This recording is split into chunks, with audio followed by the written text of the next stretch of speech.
Hi guys! Today, we are going to unbox our top-selling total tool in Lazada. And this is the Total Spray Gun 450 watts. Ang packaging nito is around 11 inches by 11 inches by 5 inches. So, yun yung size ng box niya pagka dumating sa inyo.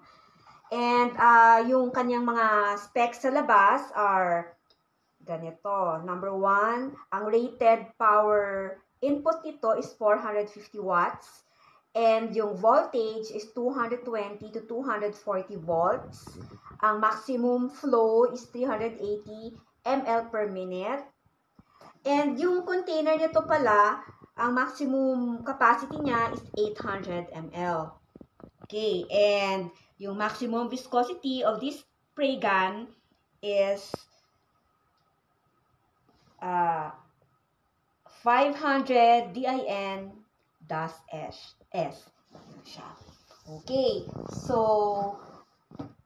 ang performance nito para siyang 5 times faster than gumamit kayo ng paintbrush lang. Ganun siya ka-efficient ang spray gun 450 watts ng Total Tools. Okay, this is very handy and very user-friendly. And now, we will open the box. And pag nag-open kayo, this is how it will look like pagka dumating sa inyo. Naka-plastic. And then, yung manual, nandito din sa loob.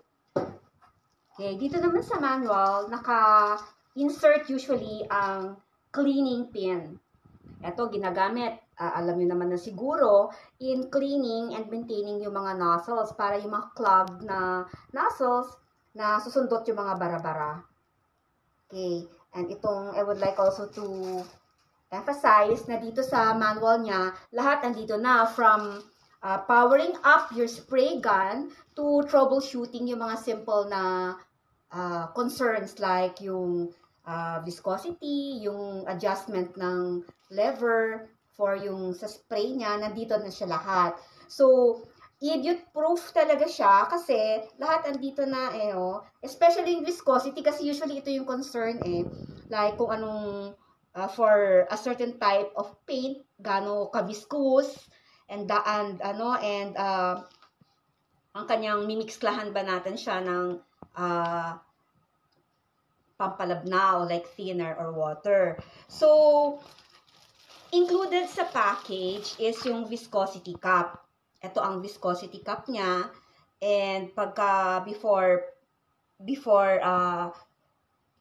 using yung inyong paint of choice, kailangan isukatin nyo muna ang viscosity para sa optimum performance.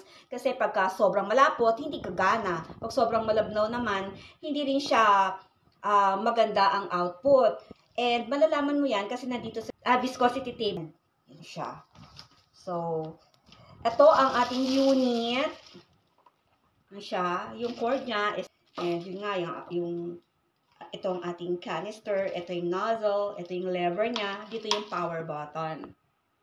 Okay? So, ang inclusions, ayan lahat. So, dapat, ito yung matatanggap nyo. Pagka nag-unbox kayo, ito yung makikita nyo sa loob. And I would just like to remind you for a very affordable amount of a price of 1,300, a little bit more than 1,300. Available ito sa aming Lazada shop and Shopee shop. And sometimes meron pong mga sale, so you get yung free shipping at marami pang ibang promos. And what's more, sa aming shop lang ito, exclusive namin ino-offer, may libre siyang paint filter. And meron pang kasamang added na reminders for you in maintaining, tapos in cleaning, ganyan, and sa usage ng inyong spray gun.